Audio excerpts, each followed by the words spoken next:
Dewan yang terhormat, kami percaya asumsi dasar dari tim proposisi adalah pada akhirnya orang-orang akan dapat lebih berkualitas dalam bekerja pada layanan publik ini karena empati mereka adalah empati yang tinggi. Sebelum saya menyampaikan argumentasi, saya akan izinkan saya merespon terhadap kasus dari tim proposisi terlebih dahulu. Pertama, klarifikasi dan jabat.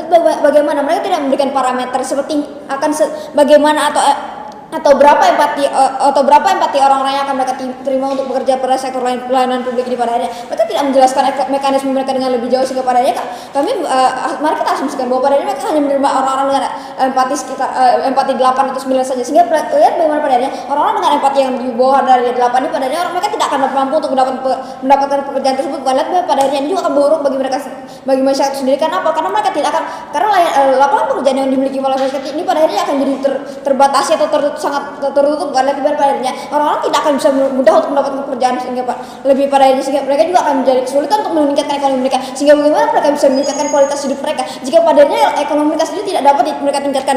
Kemudian dan jemaat masuk ke dalam sanggahan saya, mereka 2 poin sanggahan terhadap tim proposisi. Pertama, mereka menariskan dengan hanya mempekerjakan orang dengan empati tinggi akan lebih siap dalam maka orang-orangnya akan lebih siap dalam pekerjaannya. Kami ini sangat asumtif. Karena apa? Lihat bagaimana pada saat ini sudah ada yang namanya profesionalitas dalam bekerja. Lihat bagaimana jika mereka tidak menyukai pekerjaan mereka, bahkan lihat bagaimana orang-orang yang orang-orang yang bekerja dalam pekerjaan kantoran saja, meskipun mereka tidak menyukai pekerjaan mereka juga akan tetap bersikap profesional. Bukan? Atau lihat bagaimana para dokter yang saat telah mereka lelah atau mereka telah terlalu burnout, mereka juga akan tetap mampu untuk berprofesional dalam bekerja. Karena apa? Karena lihat bagaimana pada akhirnya ini akan menjadi penilaian dalam diri mereka sendiri. Sebenarnya akan ada, kami percaya di dalam saat ini sudah ada yang namanya evaluasi, sehingga padanya saat mereka bekerja mereka juga akan terus menerus dinilai, sehingga mereka tidak akan menjadi orang-orang yang tidak profesional atau mereka menjadi orang-orang yang tidak siap dalam bekerja. Bukan padanya. Kemudian kedua, mereka menariskan bahwa tidak akan orang-orang tidak akan salah pilih pekerjaan pada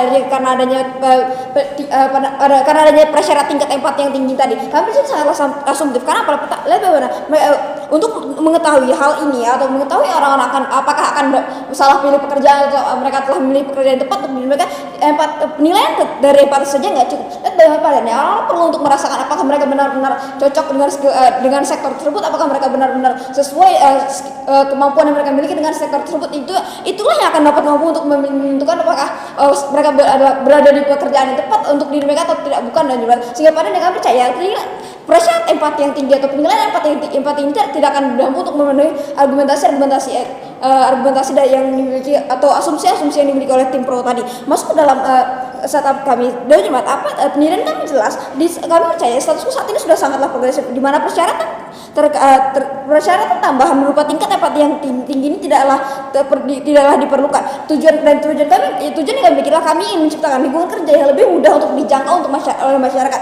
Beban pertindakan blok adalah kenapa akhirnya dapat dibenarkan dan kenapa akhirnya sisi oposisi jauh lebih baik dibandingkan sistem pemerintah. Masuk ke dalam argumentasi saya, satu poin argumentasi kenapa pada ini tidak dapat dibenarkan. Dewan cermat sadari bahwa hanya menerima individu yang memiliki empati tinggi sama saja membatasi orang-orang untuk yang membatasi ruang ekonomi dari masyarakat sendiri. Dewan cermat lihat bagaimana padanya lapangan kerja yang berada di status quo saat ini sudah sangatlah susah, bukan? Sehingga pada akhirnya nantinya akan ini justru akan menjadi semakin susah. Karena apa? Lihat bagaimana orang-orang yang kurang mampu atau masyarakat ekonomi menengah ke bawah yang empatinya tidak memenuhi prasyarat 8 atau 9 tadi, pada akhirnya mereka akan semakin sulit untuk bekerja, bukan mendapatkan pekerjaan. Bukan lihat pada akhirnya mereka akan semakin susah untuk bekerja. Mereka ini akan menjadi halangan atau hambatan bagi orang-orang tersebut untuk mereka bisa meningkatkan atau kualitas ekonomi mereka sendiri, untuk bisa meningkatkan kualitas hidup mereka sendiri, sehingga pada akhirnya juga akan buruk untuk masyarakat dan negara itu sendiri. Bukan lihat pada akhirnya pada sekolah ini orang-orang yang bekerja saja sudah ada banyak halangan-halangan atau hambatan. Pertama, mereka harus bersaing dengan ratusan orang. Bukan lihat pada akhirnya mereka juga harus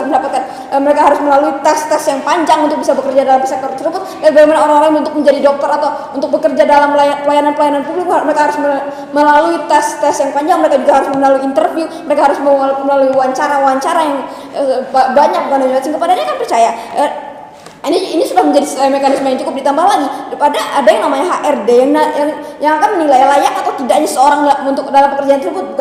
Bukan kemudian lihat bagaimana pada di dalam status quo saat ini ada yang namanya evaluasi selama bekerja yang dilakukan ada yang setiap minggu atau setiap bulan, tergantung dengan kebijakan dari layanan publik sendiri. Sehingga padanya kan percaya keberadaan mekanisme itu sudah jelas cukup untuk menilai apakah seorang mampu, apakah seorang profesional atau cocok untuk bekerja pada sektor layanan publik tersebut ataukah tidak. Bukan jemaat. Kemudian Dewan Jemaat bagaimana padanya kan percaya mereka apakah percaya juga kan ada pengawasan dan umpan balik dari masyarakat, bukan lihat bagaimana masyarakat jika mereka menilai bahwa layanan publik tersebut masih kurang dalam melakukan pelayanan atau masih kurang dalam profesionalitas, mereka akan memberikan umpan balik, mereka akan memberikan kritik atau saran sih kepadanya. Pekerjaan tersebut akan diisi oleh orang-orang yang lebih baik lagi atau diisi orang-orang yang lebih cocok lagi.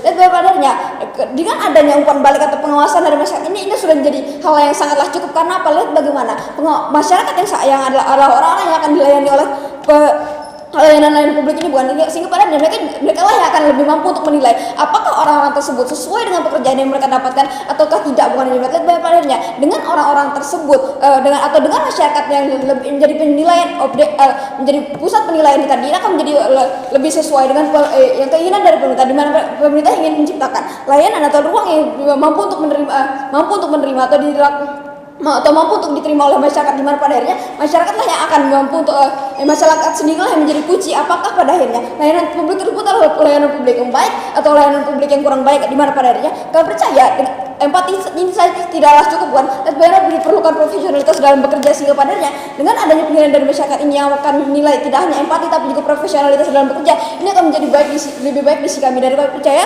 kami lebih pantas menangani perbuatan ini dan bangga menjadi tim Terima kasih.